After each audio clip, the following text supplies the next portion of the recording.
कि आप सब में से सिर्फ मात्र 4 लोग हैं जिन्हें भारत सरकार की हेल्पलाइन पता है। अब आप सोचिए कि कभी आपके साथ, कभी आपके घर वालों के साथ, अगर आपके कोई जानने वाले के साथ उसके खाते से पैसे चले गए, धोखाधड़ी हो गई, तो आपको तो नंबर ही नहीं पता है। रात में 2 बजे किसी के पैसे कट जाते हैं तो आपको तो नंबर ही नहीं पता कि हम रिपोर्ट कहाँ करेंगे। 100 नंबर तो पता है ना आपको। तो अगर कोई नंबर ना बताओ तो आप 100 नंबर पर डायल करिए। जो 100 नंबर है इस समय वर्तमान में जो उत्तराखंड है और पूरे इंडिया में, वो 100 नंबर 112 बन चुका है।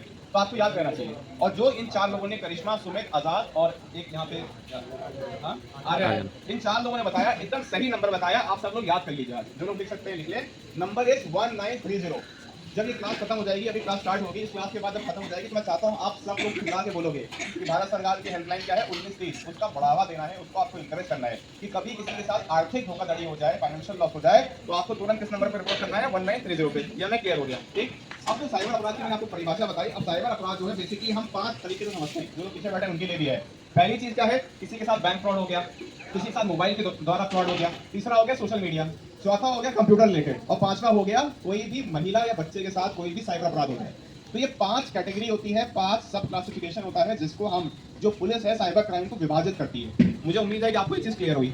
सबसे पहले हम समझते हैं बैंकिंग फ्रॉड कि जो बैंक संबंधित जो फ्रॉड होते हैं, सबसे पहला फ्रॉड क्या होता है कि हमेशा ध्यान रखिएगा, और ये टिप आप सबसे शेयर करिए, ठीक। और वो टिप क्या है, कभी भी कोई भी कंपनी, फाइनेंशियल कंपनी आपको फोन करके, कोई भी कंपनी, कोई भी फाइनेंशियल कंपनी आपको फोन करके आपको बैंकिंग और अपना व्यक्तिगत डेटा, यानी कि बैंकिंग और पर्सनल डिटेल आपसे फोन के माध्यम से नहीं पूछती। माध्यम से अपनी कोई भी बैंकिंग और पर्सनल डिटेल आपको किसी से शेयर नहीं करना। कारण क्या है, कोई भी फाइनेंशियल कंपनी आपको डायरेक्ट फोन नहीं करेगा, कभी भी कोई state bank of India, PNB या कोई भी बैंक वाला आपको डायरेक्टली फोन नहीं करेगा। तो ये चीज हमें एकदम क्लियर होनी चाहिए, ठीक।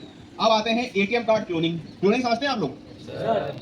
यहाँ पे यस ज्यादा आ रहा है, यहाँ है हल्का है। क्लोनिंग समझते हैं? क्लोनिंग मतलब ये हुआ कि किसी की हूबहू कॉपी बजाना, ठीक। तो आपको ध्यान रखना है कि जो आपके घर वालों के पास, अगर आपके पास डेबिट कार्ड नहीं है, एटीएम कार्ड समझते हैं? एटीएम कार्ड की अगर कोई कॉपी बना लेता है हूबहू, उसे कहते हैं क्लोनिंग। कि आपके पास आपका एटीएम कार्ड है और वैसे ही हूबहू किसी ने मिलता जुलता एटीएम कार्ड बना लिया, तो क्या होगा, वो आपके पैसे निकाल सकता है। तो उसमें reserve bank of India, Bharat में एक संस्था है, एक रेगुलेटर है, जो सारे बैंक्स को चेक करता है। उसकी एक गाइडलाइन है, उस गाइडलाइन के तहत अगर आपको कभी ऐसा लगता है कि आपके या आपके घर वालों के साथ उनके पास उनका डेबिट कार्ड, एटीएम कार्ड है, परंतु पैसे डिडक्ट हो रहे हैं, तो उसमें आरबीआई का नियम है जो कहता है कि अगर 3 दिन में, 72 घंटे में अगर आपने रिपोर्टिंग कर दी, तो आपके पैसे जो है पूरे के पूरे रिफंड हो जाएंगे, ठीक। याद हो गया हमें? दूसरी चीज, जब भी आप एटीएम कार्ड से पैसा विड्रॉ करना चाहें, हमेशा कोशिश करें कि एक बार आप उस एटीएम कार्ड स्लॉट को हिला के देख लें कि जहां आप एटीएम कार्ड इंसर्ट करते हो, वो जो स्लॉट होता है, ये क्योंकि आप लोग बहुत जल्दी चीजों को सीखोगे क्योंकि अभी आप बहुत यंग हो, जब भी आप उस एटीएम कार्ड को जिस मशीन में लगा रहे हो, उस स्लॉट को हिला के देखोगे, अगर वहां पे कोई क्लोनिंग मशीन लगी होगी, वो हिलने लगेगी। इसका मतलब उस एटीएम मशीन में किसी ने कोई उपकरण फिट कर रखा है जो आपके कार्ड के पीछे जो मैग्नेटिक स्ट्रिप है उसकी कॉपी बनाना चाह रहा है। तो हमें क्लियर हो गया, ठीक, कि एटीएम कार्ड क्लोनिंग हम कैसे बच सकते हैं और कैसे हम उसको डिटेक्ट करते हैं। उसके बाद हम बात करेंगे, जब भी आप ये जरूर जागरूकता फैलाएं कि जब भी आप एटीएम मशीन में जाएं और किसी पर्टिकुलर आप ट्रांजैक्शन कर रहे हो, विड्रॉल कर रहे हो, तो हमेशा पिन नंबर अपने हाथ से हाइड करो। ऐसे आजकल अगर आपने नए एटीएम मशीन देखे आप लोगों ने, जहां पे एक कवरिंग बनी रहती है, देखा आपने?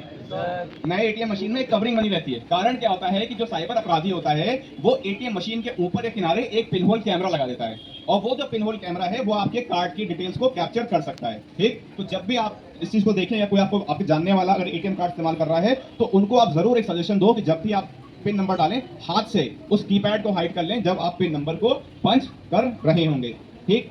उसके बाद हम बात करते हैं एटीएम के पीछे, एटीएम कार्ड आपने देखा है, ठीक। एटीएम कार्ड के पीछे 3 अंक होते हैं, कोई बताएगा 3 अंक को क्या कहते हैं? बहुत बढ़िया, ये लोग एक्टिव हैं, यहाँ से आवाज कम आ रही है। हाँ, आप लोग संकोच मत करिए, आंसर सही गलत कुछ भी हो सकता है। सीवीवी बताया उन्होंने, एकदम सही बोला। अब सीवीवी का फुल फॉर्म कोई बताएगा?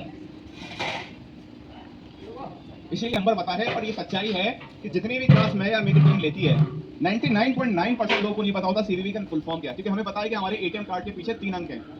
सीवीवी नंबर बताया, पर सीवीवी का मतलब क्या है? सीवीवी का मतलब होता है कार्ड वेरिफिकेशन वैल्यू, ठीक। तो ये जो कार्ड वेरिफिकेशन वैल्यू, जिसको हम लोग शॉर्ट में बोलते हैं सीवीवी नंबर, ये सीवीवी नंबर आपका गोपनीय अंक होता है। यानी कि जितने भी आपके इंटरनेशनल ट्रांजैक्शंस होते हैं, उसमें महज आपका कार्ड नंबर और सीवीवी नंबर अगर मेरे पास है, आप समझ रहे हैं, तो मैं आपके जो पैसे हैं इंटरनेशनल ट्रांजैक्शन में निकाल सकता हूं। कोई पिन नहीं मांगा, कोई पासवर्ड नहीं मांगा, कोई ओटीपी नहीं मांगा। ये क्लियर हो गया हमें?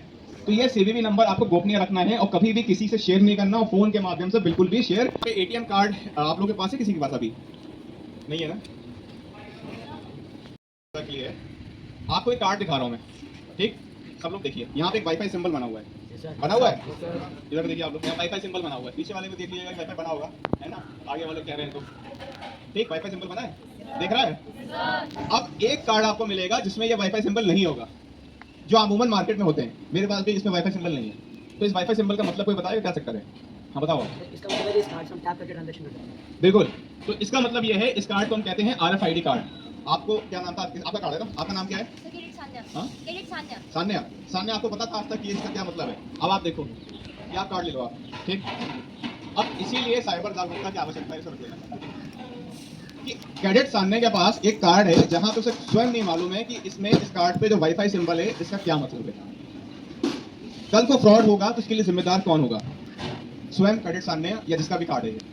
पीछे हंसने वाली बात नहीं है, ठीक। आपके साथ साइबर ठगी हो सकती है, साइबर अपराध हो सकता है, और जिस दिन अपराध होता है, ठगी होती है, उस दिन आपके परिवार की जिंदगी बदल जाती है। सच बता रहा हूं मैं, जब मैं साइबर क्राइम पढ़ाता हूं तो मैं ज्यादा स्ट्रिक्टली बोलता हूं, क्योंकि लोगों को लगता है कि क्या फालतू बातें हो रही हैं। पर डे मेरे पास लोग आते हैं रोते हुए और यही बोलते हैं कि सर आप हमारा पैसे रिफंड करा दो। जिस दिन आपके घर वालों के पैसे निकलेंगे उस दिन आपको एहसास होगा दर्द क्या होता है। तो इट इज नॉट फनी, ठीक। अब इसी कार्ड पे आता हूं मैं। इस कार्ड को बोलते हैं RFID कार्ड। RFID कार्ड का मतलब, जैसे इन्होंने बोला, क्या नाम है आपका? ध्रुव। RFID का मतलब होता है रेडियो फ्रीक्वेंसी आइडेंटिफिकेशन कार्ड। जैसे ध्रुव ने बोला कि इसको आप टैप करोगे, इसको कहीं से भी रखोगे, 2 मीटर से 10 मीटर की रेंज में आप रखोगे और ये कार्ड कनेक्ट हो जाएगा। आपने दुकानों में मशीन देखी है, काले रंग की मशीन होती है, उस पर कार्ड स्वैप मारते हैं और वो पर्ची निकलता है। उस मशीन को बोलते हैं POS machine, point of sale machine, ठीक। आप उस POS मशीन के स्कैनर के ऊपर 2 मीटर 10 मीटर की रेंज में रखोगे, ये कार्ड कनेक्ट हो जाएगा, कैडेट सान्या का कार्ड, ठीक। और आप इमेजिन करो कि इस कार्ड को आप ले जा रहे हो और किसी भीड़ वाले इलाके में कोई व्यक्ति, अपराधी, जो क्रिमिनल होता है, जो गलत एलिमेंट्स होते हैं, वो उस कार्ड को लेके चलते हैं। आप एक बस में थे, एक मेट्रो में थे, एक रेलवे उसमें थे, और वहां पे कोई व्यक्ति आपके बगल में बैठकर उस मशीन के माध्यम से आपके कार्ड को हैक करेगा। तो जो नॉर्मल कार्ड होता है, जहां पे वाईफाई सिंबल नहीं होता, वो है कॉन्टैक्ट कार्ड, यानी कि आपको उस कार्ड को ATM मशीन में लगाना पड़ेगा, उस कार्ड को कहीं पे आपको स्वैप मारना पड़ेगा। पर जो कैडेट सान्या के पास कार्ड जिसमें वाईफाई बना हुआ है, जो RFID कार्ड है, मुझे कुछ नहीं करना, 2 मीटर से 10 मीटर की रेंज में रखना है, वो कार्ड कनेक्ट हो जाएगा, पैसा विड्रॉ होना शुरू हो जाएगा। तो इसमें आपकी जिम्मेदारी बनती है कि सबसे पहले तो अगर आपके पास अगर ऐसा कार्ड है, तो आपको जरूरत अगर ना हो, आप इस RFID की फैसिलिटी को अपने बैंक को बोल करके बंद करवा दीजिए। अदरवाइज इसमें लिमिट लगा दीजिए, क्योंकि अगर आपको जानकारी नहीं है तो भगवान ना करे, आज नहीं तो कल कभी ना कभी कोई आपके साथ इस प्रकार की साइबर ठगी हो जाएगी, जहां आप स्वयं बोलोगे कि मेरे फला के कार्ड से ऑटोमेटिकली पैसे निकल रहे हैं और मुझे नहीं मालूम। तो ये RFID टेक्नोलॉजी है, जो कि साइबर क्राइम जो आने वाले टाइम में एडवांस हो रहा है, जो कि एक बहुत बड़ी चुनौती बन रहा है, ठीक। अब आते हैं, एक सवाल पूछता हूं आप सबसे। उदाहरण के तौर पे कोई भी वॉलंटियर हो जाए, कोई भी एक वॉलंटियर खड़ा हो जाए। चलिए मैं नॉर्मल पूछता हूं, सबसे पूछता हूं। मान लीजिए आपको रात में 2 बजे एक मैसेज आया, या आपके माता पिता या आपके किसी बड़े को मैसेज आया, और उसको बोला गया कि आपके खाते से पैसे निकल गए, ठीक, बैंक खाते से पैसे निकल गए। तो आपको कस्टमर केयर पे फोन करके उस कार्ड को ब्लॉक कराना है, ठीक, सही कह रहा हूं? कस्टमर केयर को फोन करके खाते वो अकाउंट को ब्लॉक कराऊंगा ना। अब रात में आप मुझे बताओ, 2 बजे मेरे पास कस्टमर केयर नंबर नहीं है, तो मैं कस्टमर केयर नंबर को कहां से ढूंढूंगा? हाँ, 2-3 लोगों ने गूगल बताया, बाकी लोग यहाँ पे, आप लोग क्या करोगे? 112 लोग, अच्छी बात है। और चलो याहू वाले भी एक मिल गए। और यहाँ पे, यहाँ आप लोग बहुत चुप से हो, बहुत नखरे रखते हैं, आप लोग बताओ क्या करोगे? अब रात में 2 बजे आपको कस्टमर केयर नंबर चाहिए बैंक का, आपको नंबर कहाँ से मिलेगा? कॉमन सेंस लगाइए। हाँ, वेबसाइट, चलिए वेबसाइट हो गया आंसर। और गूगल नहीं करोगे आप लोग? हाँ चलो अच्छी बात है, कार्ड कवर पे, ठीक। तो जैसे यहाँ पे मुझे कुछ दबे दबे आंसर दिखे, जहाँ पे किसी ने याहू बोला, किसी ने गूगल बोला, कुछ लोग स्मार्ट है, उन्होंने 2-3 नए आंसर बता दिए, ठीक। मैं आपको सच्चाई बताता हूँ, 99% विद एक्सपीरियंस बता सकता हूँ मैं, 99% लोग गूगल करते हैं। सच्चाई है। आपको पैर में दर्द होता है, सर में दर्द होता है, कोई समस्या होता है जीवन में, आप गूगल पर जाते हो कि क्या बीमारी हो गई, क्या समस्या हो गई, क्यों पेट दर्द हो रहा है, क्यों ये हो रहा है। सच्चाई है। एंड सबसे बड़ा ब्लंडर है कि लाइफ में कभी भी, मैं किसी कंपनी को डिफेम नहीं कर रहा हूं, बट लाइफ में कभी भी किसी सर्च इंजन के माध्यम से आप कोई कॉन्टैक्ट नंबर या कस्टमर केयर नंबर मत ढूंढिएगा। ना बैंक का, ना किसी अमेजॉन फ्लिपकार्ट का, ना ओला स्विगी उबर मियांत्रा, कोई भी बैंक, कुछ भी दाएं बाएं किसी का भी कस्टमर केयर नंबर कभी भी गूगल याहू मत करिए, क्योंकि अपराधी स्मार्ट है। वो जो नंबर आपके सामने फ्लैश होते हैं गूगल करने पे, वो नंबर किसके होते हैं? अपराधी के, क्रिमिनल के, ठीक। अब जैसे 2-3 लोगों ने सही आंसर दिया। पहला आंसर क्या है कि अगर आपको पैसे निकल गए, सबसे पहले तो आपको 1930 पे फोन करना है। दूसरी चीज क्या है कि अगर आपको अपना बैंक का खाता ब्लॉक कराना है, तो सबसे इंपॉर्टेंट चीज क्या है कि सबसे पहली चीज क्या है? आपके बैंक की वेबसाइट होगी, ठीक। सोशल मीडिया मैसेंजर के माध्यम से पैसे नहीं मांगेगा। दूसरी चीज, अगर वो अननोन नंबर से मैसेज कर रहा है, तो जिसकी फोटो लगाया रखा है वो आपका परिचित है, आपका नोन है, तो आपके पास उसका नंबर होगा ना सेव।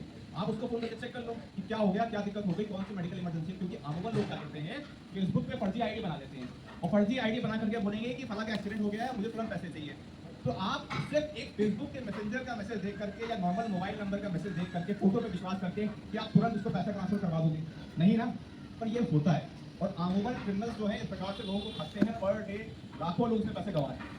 तो कॉमन सेंस की बात है कि जो व्यक्ति आपका परिचय में जिसकी फोटो लगा रखी है उसको आप वेरीफाई करें कि क्या आपने मुझे कोई व्हाट्सएप कर रखा है, क्या आपने कोई फेसबुक पे नया अकाउंट बना रखा है, और अमूमन ऐसा होता है। ठीक, तो इस चीज़ को आपको ध्यान रखना है कि आप इसको प्रॉपर्ली वेरीफाई इस चीज़ की हमेशा किया करिए और इन्फॉर्मेशन के शिकार ना हो। समझते हैं? केवाईसी पता है हमें? जस्ट नहीं आया, कौन है? हाँ बताओ केवाईसी का। बहुत बढ़िया, ठीक है। केवाईसी तुम कौन? मेरे कस्टमर, चलो ठीक, बहुत बढ़िया। जैसे इन्होंने बोला, जो ये बताना चाह रही है, इतना सही बताना चाह रही है, केवाईसी का फुल फॉर्म होता है नो योर कस्टमर। जब भी आप बैंक खाते में आप अपना या अपने कोई घर वाले जब आप खाता खुलवाते हैं, जब आप कभी बड़े होंगे अकाउंट खुलवाएंगे, तो बैंक वाला आपसे डॉक्यूमेंट्स मांगता है कि आप अपना पैन कार्ड, अपना आधार कार्ड, अपना कोई जेन्युइन कार्ड दे दो और अपना एड्रेस प्रूफ दे दो आप। उसे बोलते हैं नो योर कस्टमर। तो जो खाता धारक आपके यहाँ खाता खुलवाने आ रहा है उसका नाम, पता, एड्रेस आपने ले लिया। ठीक, इसी प्रकार से मोबाइल कंपनी जब आप नया सिम लेते हो तो मोबाइल कंपनी क्या बोलती है कि आप अपना